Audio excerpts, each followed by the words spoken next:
Sebastian Keijmel, well, it's your favourite livery out of all the GT4 cars, Hasse, but they're doing an absolutely outstanding job at the moment. They've managed to jump all of the issues that they had with other traffic and obviously pit stops and how they all sort of overlapped each other, but now these guys have just got on with it and doing a beautiful job out front. Yeah, they've done what Torque Freak has done on so many of the other occasions here of the virtual Belcar E-Series, and they've just gotten on with it, and they've kept it cool, kept it clean, very consistent, and patient as well with the traffic, just letting faster cars through and not really being too aggressive. And it seems it's really paid off. Also, it thinks Sebastian Keijmel isn't really under a lot of stress here, and he's able to just turn out those laps. He seems to be in a very good place right now. Through the bus stop once again, which is a corner that you can get very, very wrong. Go out of the window very, very quickly. It can certainly be very demanding and very scary when you get to an event like that. I mean, you did the Le Mans 24-hour recently, and when it comes up to a long race like that, you just don't know what to expect, do you? No, it's one of those things, like, I know I literally just said it, but it is going into the unknown because you don't know what's going to happen until you're actually there. And unfortunately, on lap 1, we got gently nudged by another car. We did end up finishing the race in the end, but yeah, it's one of those things. It's with endurance racing, you can't go into it with a head of, I want to win, I want to do this. Yes, it would be nice to win, but at the end of the day, during an endurance race, the end goal, in theory, from my perspective, would just be to finish, and a good result comes at a bonus. Yeah, that's it. A lot of the time, you can finish wherever you want, really. I mean, me and a couple of friends a few years ago did the Daytona 24 hours and had a great time doing it. You know, it was the first time we'd all worked together as a team.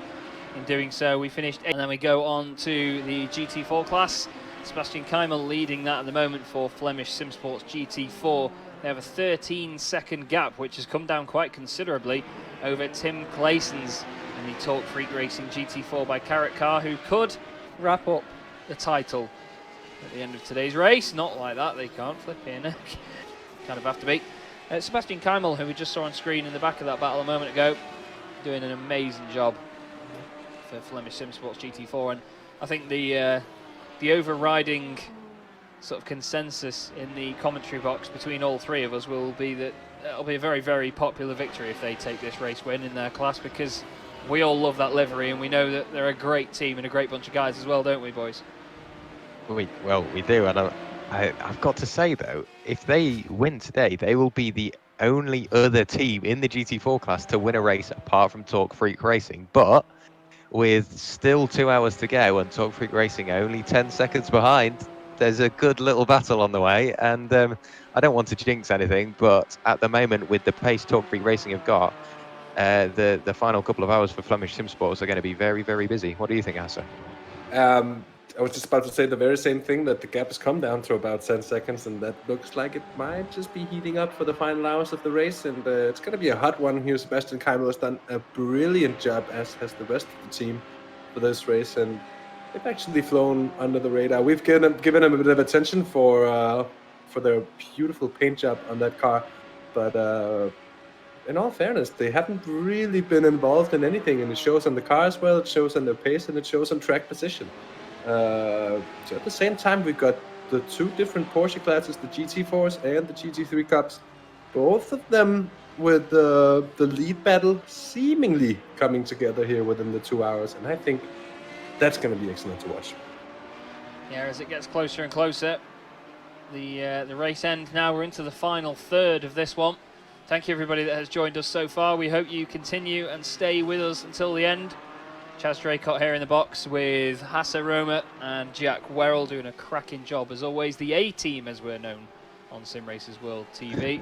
And it's been a very, very enjoyable broadcast so far. Oh, just hearing as well, by the way, from Thomas Smets. Thomas, by the way, I must say thank you for all of your information this season. Honestly, you've been a brilliant viewer to have with your comments and the info you fed us this season.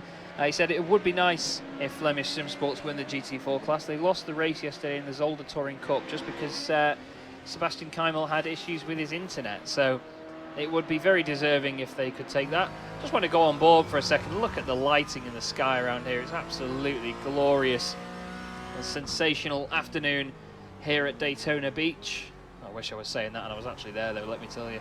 It certainly would be a whole different kettle of fish than being sat in the middle of the northwest of the UK in the ghetto.